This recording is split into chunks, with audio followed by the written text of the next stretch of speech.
नमस्कार दोस्तों, स्वागत है आप सभी का आपके अपने YouTube channel online study with DK में। और आज हम देखने वाले यहाँ पर बाल विकास एवं शिक्षा शास्त्र के 150 अति महत्वपूर्ण प्रश्न हैं। ये प्रश्न उपयोगी साबित होंगे आपकी आने वाली टैट एग्ज़ाम 2022 के लिए। तो चलिए और बढ़ते हैं, और यहाँ पर 150 प्रश्न आपको एक ही वीडियो में मिलने वाले हैं। तो चलिए देखते हैं और स्टार्ट करते हैं। और यहाँ पर ये प्रश्न आपको वन लाइनर क्वेश्चन के रूप में मिलेंगे ताकि कम समय में आपको ज़्यादा क्वेश्चन उपलब्ध हो सके। तो फर्स्ट क्वेश्चन की बात करते हैं, और यहाँ पर आपको बताना चाहते हैं कि ये सभी क्वेश्चन जो हैं लगभग हर टेट एग्ज़ाम में पूछे जाते हैं। यहाँ पर आज आपका समय जो है वो वेस्ट नहीं होगा। तो फर्स्ट क्वेश्चन की बात करें, जिस प्रक्रिया में व्यक्ति दूसरों के व्यवहार को देखकर सीखता है, ना कि प्रत्यक्ष अनुभव के द्वारा, उसे कहा जाता है। तो देखिए, जब हम दूसरों के व्यवहार को देख करके सीखते हैं, दूसरों को देख करके सीखते हैं, तो यहाँ पर ये सब जो अधिगम होता है या हमारा होता है, उसे हम कहते हैं सामाजिक अधिगम। क्योंकि सामाजिक अधिगम का मतलब है कि समाज में हम रहते हैं और समाज के व्यक्तियों को देखकर, चर्चा करके या फिर उन्हें देख करके हम कुछ ना कुछ सीखते हैं। यही हमारा सामाजिक अधिगम होता है। आगे देखें तो यहाँ पर संवेग की उत्पत्ति होती है। तो संवेग की उत्पत्ति रक्त स्थान से होती है। तो संवेग की उत्पत्ति होती है मूल प्रवृत्तियों से, और मूल प्रवृत्तियां ही संवेग को जन्म देती है। लॉरेंस कोलबर्ग के द्वारा प्रतिपादित नैतिक विकास के सिद्धांत के अनुसार पूर्व नैतिक अवस्था की अवधि कितने वर्ष तक की होती है। तो यहाँ पर यदि हम देखें तो लॉरेंस कोलबर्ग के द्वारा नैतिक विकास के सिद्धांत के अनुसार पूर्व नैतिक अवस्था की जो अवधि होती है वो जन्म से 2 वर्ष तक की आयु तक होती है। समस्याग्रस्त बालक कौन से होते हैं?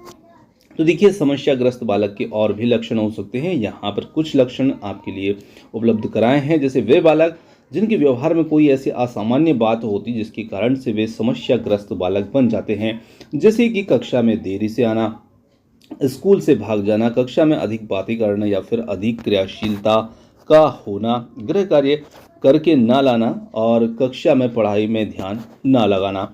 तो ऐसे कुछ कारण यहाँ पर लक्षण के आधार पर इनकी पहचान हम कर सकते हैं। आगे देखिए, समस्याग्रस्त बालकों की समस्या शिक्षक के द्वारा कैसे दूर की जा सकती है। तो यहाँ पर शिक्षक को निश्चित रूप से ऐसे बालकों को अलग बिठाएं और सबसे आगे बिठाएं, है ना। इन्हें शिक्षक अपने पास लगभग इनको बिठाएं इनका ध्यान रखने के लिए। और शिक्षक को स्वयं बालक की समस्याओं के कारणों का पता लगाना चाहिए और दूर भी करना चाहिए। ऐसे शिक्षक को ऐसे बालकों के घर जाकर भी उनकी समस्या के कारण और उनका पता लगाना चाहिए।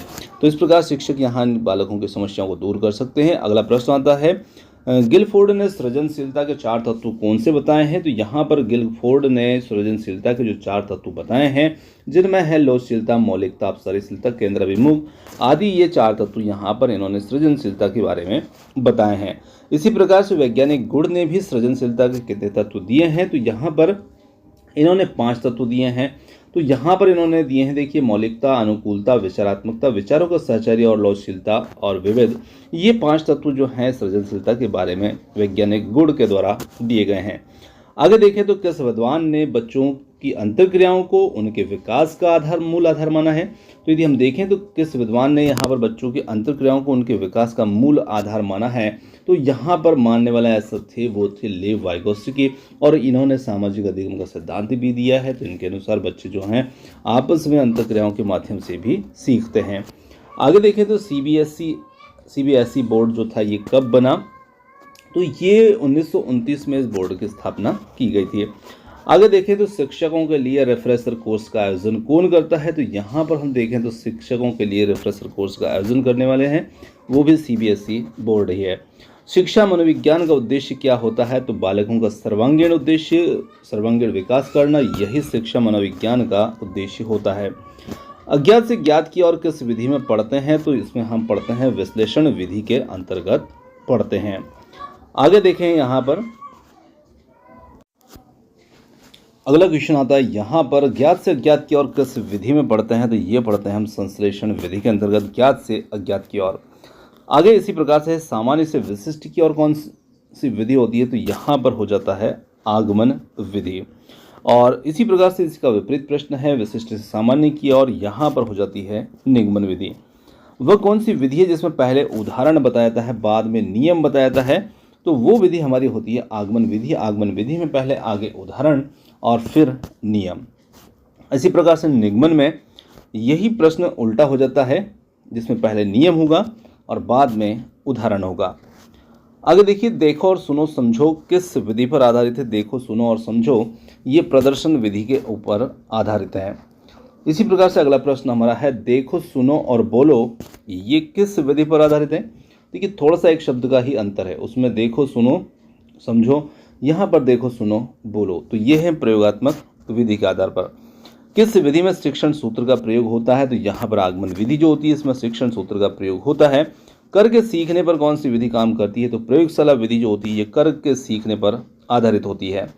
किंडरगार्टन विधि एलकेजी यूकेजी का जनक कौन है, तो यहाँ पर फ्रोबेल जो है ये किंडरगार्टन विधि के जनक हैं और ये विधि भी जो है खेल एवं करके सीखने पर आधारित है। आगे देखें तो रक्त स्थान तथा रक्त स्थान की विशिष्ट अन्योन्य क्रियाओं का परिणाम विकास के विविध मार्गों और निष्कर्षों के रूप में हो सकते हैं। तो वंशानुक्रम और पर्यावरण की विशिष्ट अन्योन्य क्रियाओं का परिणाम विकास के विविध मार्गों और निष्कर्षों के रूप में हो सकते हैं।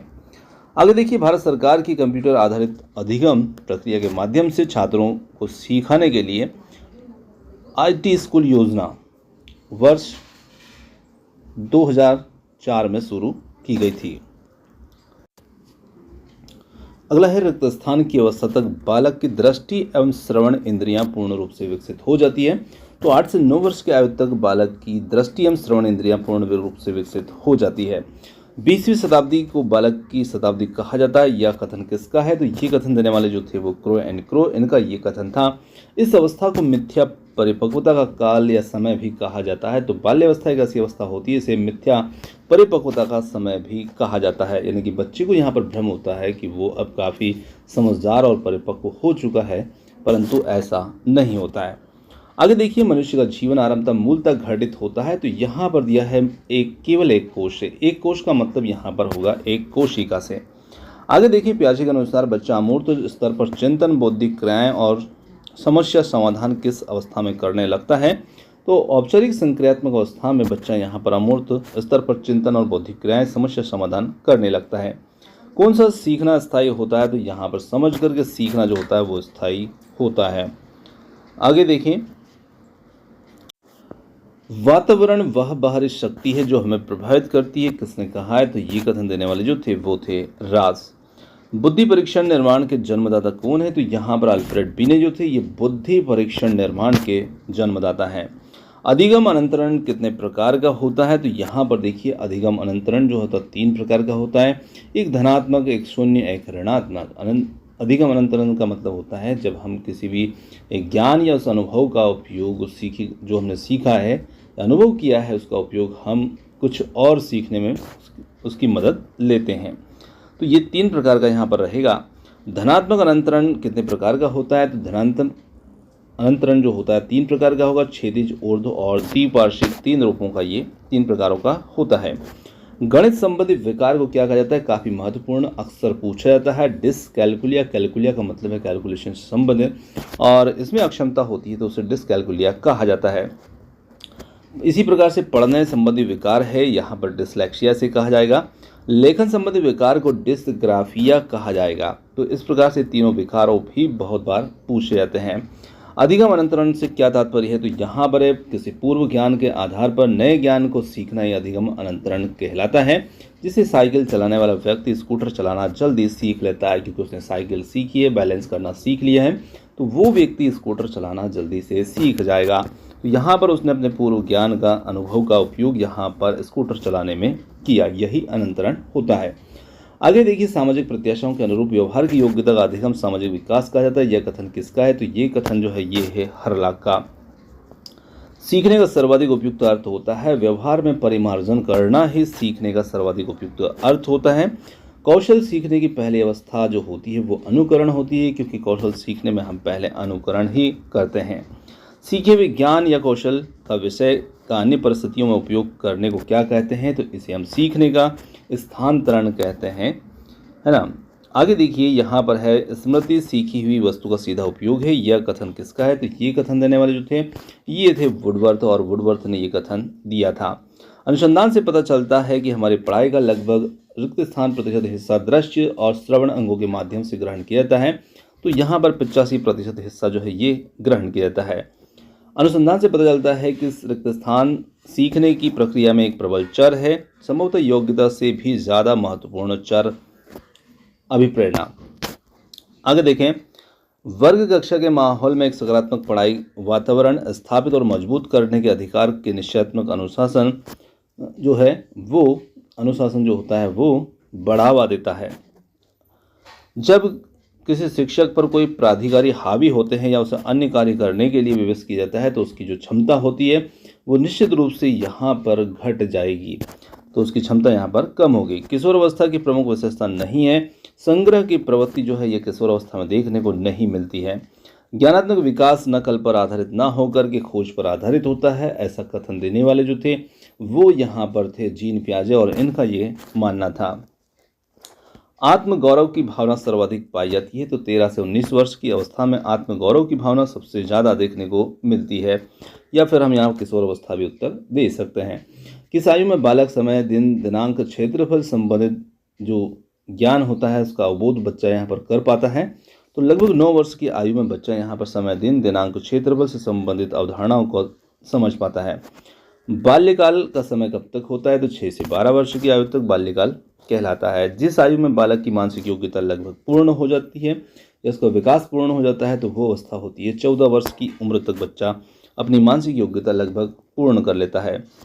आगे देखिए, शिक्षा की किंडरगार्टन पद्धति का प्रतिपादन तो ये किया था फ्रोवेल ने। यहाँ पर कौन सा ऊर्जावान मित्रवत बालक का लक्षण नहीं है, तो जो आसानी से चिढ़ जाए वो बालक का यहाँ पर ऊर्जावान मित्रवत बालक का लक्षण नहीं है। वाइगोत्स्की के अनुसार बच्चे अपने साथी समूह के सक्रिय सदस्य कब होते हैं, तो यहाँ पर किशोर अवस्था में बच्चे अपने साथी समूह के सक्रिय सदस्य होते हैं। फ्राइड के अनुसार किसी बच्चे में समाजीकरण की प्रक्रिया तो सर्वोत्तम आयु होती है, तो सर्वोत्तम आयु यहाँ पर होती है 5 वर्ष की। बालकों के नैतिक विकास को समझने के लिए जीन पियाजे ने निम्न में से कौन सी विधि को अपनाया था, तो यहाँ पर इन्होंने अपनाया साक्षात्कार विधि को। प्रतिद्वंदात्मक समाजीकरण को कौन सी अवस्था कहा जाता है, तो बाल्य अवस्था जो होती है उसे प्रतिद्वंदात्मक समाजीकरण की अवस्था कहा जाता है। बच्चे दुनिया के बारे में अपनी समझ या का सृजन करते हैं, यह कथन किस विद्वान का है, तो ये कथन देने वाले थे जीन पियाजे थे।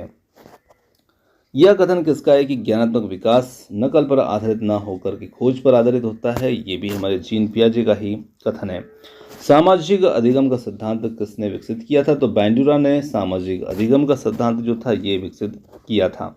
वाइगोत्स्की के अनुसार किसी बालक के विकास में सबसे महत्वपूर्ण योगदान किसका होता है, तो देखिए बालक की विकास में सबसे महत्वपूर्ण योगदान होता है समाज का, और ये मानना है वाइगोत्स्की का।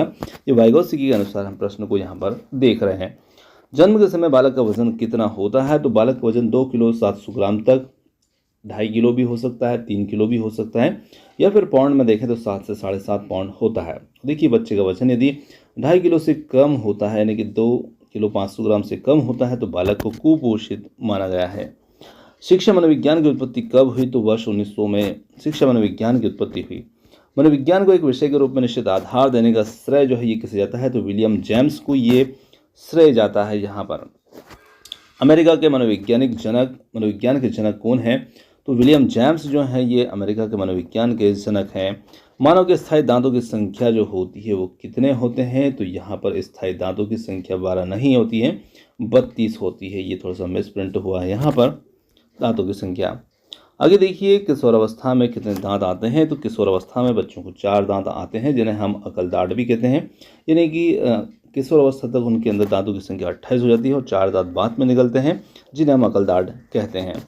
डिंब की अवस्था कितने होती है, तो यहाँ पर 14 दिन की अवस्था होती है डिंब की। अवधारणाओं का विकास मुख्य रूप से रिक्त स्थान का हिस्सा है, तो यहाँ पर अवधारणाओं का विकास मुख्य रूप से हिस्सा जो होता है वो बौद्धिक विकास का हिस्सा होता है। आगे देखें तो व्यक्तिगत विद्यार्थी एक दूसरे से रिक्त स्थान में भिन्न होते हैं, तो यहाँ पर व्यक्तिगत विद्यार्थी एक दूसरे से रिक्त स्थान में भिन्न होते हैं, तो ये विकास की दर में भिन्न होते हैं। पियाजे के अनुसार संज्ञानात्मक बाल विकास की कितनी अवस्थाएं होती है, तो यहाँ पर देखने को मिलती है हमें 4 अवस्थाएं इसमें होती है। भाटिया परीक्षण का संबंध जो है किससे है, तो भाटिया परीक्षण का संबंध जो होता है बुद्धि नापने से संबंधित है, या भाटिया परीक्षण बुद्धि नापने से संबंधित परीक्षण है। वैसलर परीक्षण का संबंध किससे है? तो ये भी बुद्धि नापने से, यानी कि ये वैसलर और भाटिया परीक्षण बुद्धि मापन से संबंधित है। आगे देखिए, बुद्धि लब्धि को नापने वाला पहला सूत्र किसने दिया? तो यहाँ पर सूत्र देने वाले जो थे वो थे स्टर्न। और स्टर्न के सूत्र में किसने संशोधन किया? तो टर्मन ने स्टर्न के सूत्र में संशोधन बाद में किया था। आगे देखें तो बुद्धि को नापने के लिए पहली मनोवैज्ञानिक प्रयोगशाला कहाँ पर स्थापित हुई? काफी महत्वपूर्ण प्रश्न है ये, और ये जर्मनी में 1879 में बनाई गई थी। बालकों में संज्ञान विकास की भिन्नता होती है क्योंकि उनमें अंतरंग योग्यताएं भी भिन्न भिन्न होती है। तो बिल्कुल बच्चों के संज्ञानात्मक विकास की भिन्नता भी होती है क्योंकि उनकी आंतरिक योग्यताएं भी भिन्न भिन्न होती है। मैडम मॉन्टेसरी ने अधिगम परिवेश में सर्वाधिक बल किस पर दिया है? तो यहाँ पर दिया है उन्होंने ज्ञानेंद्रियों के उपयोग पर। आगे देखें, आत्मसम्मान की भावना का लक्षण रक्त स्थान प्रकट करती है। तो निश्चित रूप से किशोर अवस्था जो होती है वो आत्मसम्मान की भावना का लक्षण प्रकट करती है। रक्षा तंत्र बहुत सहायता करता है। तो रक्षा तंत्र दबावों से निपटने में हमारी सहायता करता है। आगे देखें, क्रियात्मक अनुसंधान का उद्देश्य है। तो क्रियात्मक अनुसंधान का क्या उद्देश्य होता है? तो विद्यालय तथा शैक्षिक जो प्रणालियां होती है उनमें सुधार करना क्रियात्मक अनुसंधान का उद्देश्य होता है।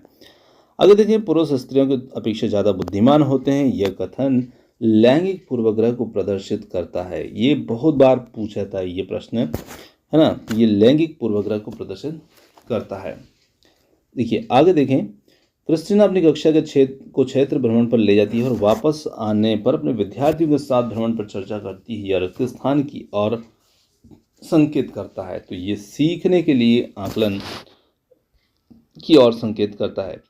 सबसे अधिक गहन और जटिल समाजीकरण होता है। तो ये देखने को मिलता है किशोरावस्था के दौरान, जहाँ पर सबसे अधिक गहन और जटिल समाजीकरण होता है। आनुवंशिकता को रक्त स्थान सामाजिक संरचना माना जाता है। तो इसे स्थिर सामाजिक संरचना माना जाता है। सीखने के बाद सिद्धांत जो पूर्ण रूप से केवल अवलोकनीय व्यवहार पर आधारित हो, सीखने के रक्त स्थान सिद्धांत से संबंधित है। तो ये व्यवहारवादी सिद्धांत से संबंधित है। शेष अवस्था में बच्चों के क्रियाकलाप रक्त स्थान होते हैं। तो ये मूल प्रवृत्त्यात्मक हुआ करते हैं। आगे देखिए, निम्नलिखित में से किस समूह के बालकों को समायोजन की समस्या होती है? तो यहाँ पर कुशाग्र बुद्धि के बच्चों को समायोजन की समस्या होती है। विकास का वही संबंध परिपक्वता से है जो उद्दीपन का रक्त स्थान से है। तो ये हैं प्रतिक्रिया से। विकास का वही संबंध परिपक्वता से है जो उद्दीपन का प्रतिक्रिया से है। पियाजे मुख्यतः रक्त स्थान के योगदान के लिए जाने जाते हैं। तो यहाँ पर पियाजे मुख्यतः संज्ञानात्मक विकास के योगदान के लिए जाने जाते हैं। बच्चों के सामाजिक विकास में रक्त स्थान का विशेष महत्व होता है। तो बच्चों के सामाजिक विकास में खेल का विशेष महत्व हुआ करता है। वह स्तर जिसमें बच्चा किसी वस्तु एवं घटना के बारे में तार्किक रूप से सोचना शुरू करता है, उसे कौन सी अवस्था कहते हैं? तो उसे हम कहते हैं मूर्त क्रियात्मक अवस्था, उसे हम कहते हैं। सृजनात्मकता मुख्य रूप से किससे संबंधित होती है? तो यह अपसारी चिंतन से संबंधित होती है। चिंतन अनिवार्य रूप से क्या है? तो चिंतन अनिवार्य रूप से एक संज्ञानात्मक गतिविधि है। बालकों के विकास में सबसे ज़्यादा महत्वपूर्ण क्या है? तो यहाँ पर वंशानुक्रम और वातावरण जो होता है, ये दोनों ही सबसे ज़्यादा महत्वपूर्ण होते हैं बालक के विकास में। मनोविज्ञान में सामाजिक विकास से क्या अभिप्राय है? तो यहाँ पर दूसरों के साथ अच्छे संबंधों का विकास करना, ये मनोविज्ञान में सामाजिक विकास का अभिप्राय रहेगा। बालक के भाषा विकास में मुख्य योगदान देने वाली संस्था कौन सी होती है? तो बालक के भाषा विकास में मुख्य योगदान देने वाली जो संस्था होती है वो होता है परिवार। यहाँ पर हमारा उत्तर बनेगा। विद्यार्थियों के साथ संप्रेषण का अर्थ होता है। तो संप्रेषण का मतलब नाम से समझ में आता है, विचारों का आदान प्रदान करना संप्रेषण कहलाता है। आपस में झगड़े की भावना कौन सी अवस्था में होती है? तो बाल्यावस्था में आपस में झगड़े की भावना जो है वो देखने को मिलती है। ईर्ष्या भावना कौन सी अवस्था में पैदा होती है? तो बाल्यावस्था में ईर्ष्या भावना भी पैदा होती है। स्व प्रेम यानी कि अपनी वस्तुओं से प्रेम की अवस्था कौन सी होती है? तो शेष अवस्था जो होती है वो अपनी वस्तुओं से प्रेम की अवस्था होती है। अगला प्रश्न आता है, सामाजिकता नापने की विधि कौन सी है? तो यहाँ पर होगा समाज मिति भी इसे कहता है सोशियोमेट्री। आगे देखें तो अगला प्रश्न आता है, सोशियोमेट्री स्केल का निर्माण किसने किया था? तो डॉक्टर एडलर ने इसका निर्माण किया था। समायोजन की अवस्था कौन सी अवस्था को कहा जाता है? तो शेष अवस्था को समायोजन की अवस्था कहा जाता है, क्योंकि बच्चे सबसे ज़्यादा समायोजन इसी अवस्था में करता है। बालक नए मित्र कब बनते हैं? तो जब वह स्कूल जाता है तो वहाँ उसके नए मित्र बनते हैं। वर्तमान में विद्यालय में जाने की उम्र कितनी है? तो यहाँ पर हम देखते हैं 3 वर्ष, यानी कि कई सारे विद्यालयों के अंदर LKG UKG क्लासेस भी होती है और वहाँ पर बच्चों को 3 वर्ष की आयु में भर्ती किया जाता है। औपचारिक शिक्षा प्रारंभ होने की उम्र कितनी है? 6 वर्ष होती है। तो औपचारिक शिक्षा का मतलब होता है जो शिक्षा विद्यालय संस्थाओं में दी जाती है उसे हम औपचारिक शिक्षा कहते हैं। और इसी प्रकार से घर परिवार में दी जाने वाली शिक्षा अनौपचारिक शिक्षा होती है, जो कि बच्चा जन्म के बाद से ही लेने लगता है। आगे देखिए, औपचारिक शिक्षा किसे कहते हैं? यही प्रश्न हमारा हुआ कि जो औपचारिक शिक्षा स्कूल संस्थाओं में दी जाने वाली शिक्षा औपचारिक शिक्षा होती है। अनौपचारिक शिक्षा जो घर और आंगनबाड़ी में दी जाने वाली शिक्षा अनौपचारिक शिक्षा रहेगी। समाजीकरण की क्रिया कब तक चलती है? तो जब तक हम जीवित रहते हैं, यानी कि जीवन भर ये जीवन तक चलती रहती है। परियोजना विधि का जनक कौन है? तो यहाँ पर अमेरिका के प्रसिद्ध शिक्षा शास्त्री जॉन डीवी के योग्य शिष्य किलपैट्रिक जो हैं, ये परियोजना विधि के जनक हैं। बहुत ही महत्वपूर्ण प्रश्न है ये। संवेग क्या है? तो संवेग मन की उत्तेजित दशा को संवेग कहा जाता है। उसमें क्रोध, खुशी वगैरह सब कुछ शामिल हो सकते हैं। शिक्षण अधिगम के अंतर्गत शिक्षा का प्रमुख कार्य क्या है? बालक को सीखने के लिए अभिप्रेरित करना ही शिक्षण अधिगम के अंतर्गत शिक्षक का प्रमुख कार्य होता है। अंतर्दृष्टि अर्थात सूझबूझ के द्वारा सीखने का सिद्धांत गेस्टाल्टवादी मनोवैज्ञानिक की देन है। यह सिद्धांत किसके लिए सर्वाधिक उपयोगी है? तो तीव्र बुद्धि बालकों के लिए यह सिद्धांत बहुत उपयोगी है, क्योंकि अंतर्दृष्टि या सूझ के द्वारा सीखना। तो यहाँ पर अधिगम का कौन सा सिद्धांत पाठ्यक्रम के विभिन्न अंगों के एकीकरण पर जोर देता है? तो गेस्टाल्ट सिद्धांत जो है ये जोर देता है। बच्चे में सीखने की प्रक्रिया कहाँ से शुरू होती है? तो बच्चे में सीखने की प्रक्रिया जो है परिवार से ही शुरू हो जाती है।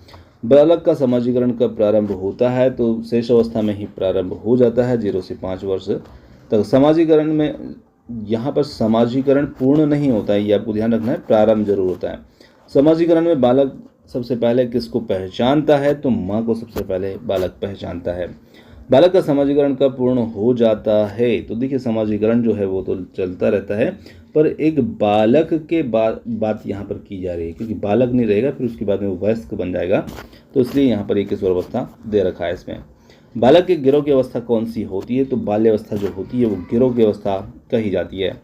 अधिगम करता हेतु अधिगम का मुख्य आधार होता है। तो परिपक्वता जो होती है ये अधिगमकर्ता के हेतु मुख्य आधार होता है।